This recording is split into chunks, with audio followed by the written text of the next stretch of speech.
Этому платью более 120 лет. Оно хранится в Доме-музее истории, быта и культуры крымских татар в городе Эскихара. Для хозяйки музея Эльвиры Бариевой это платье – самый дорогой экспонат, ведь оно принадлежало ее бабушке Инает Ришидовой, которой, в свою очередь, оно досталось еще от матери. Вместе с Инает ханым это платье пережило все трудности крымско-татарского народа, в том числе раскулачивание, высылку на Урал и депортацию 1944 года. В Наманганской области Узбекистана это платье уберегло семью Инает ханым от голодной смерти. Все атрибуты этого платья – это пуговицы, замочки, крючочки – были золотыми.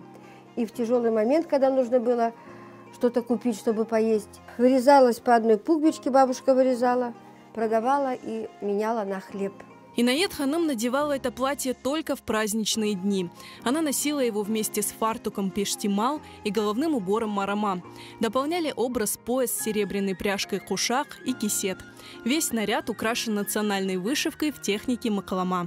Так как изделия, вышитые золотой нитью, нельзя было стирать, они приходили в негодность, вот на определенной тесьме вышивали.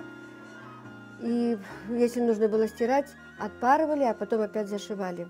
Инает Ришидова была из богатой семьи. Она читала Коран, знала несколько языков, в том числе русский и французский, а также умела ездить верхом и стрелять из ружья. Так как у них были большие отары овец, и ей с сестрой приходилось даже заниматься тем, что вот, чтобы у них не украли, умели они стрелять с ружья. Она рассказывала, что как-то нагрянули воры, и они через форточку с сестрой напугали. Но больше всего Инает Ришидова любила Крым.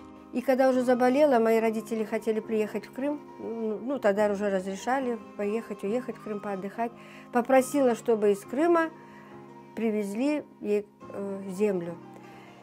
И вот это вот, я еще ребенком была и не понимала, почему в углу у нее в мешочке вот эта земля, никому она ее не давала.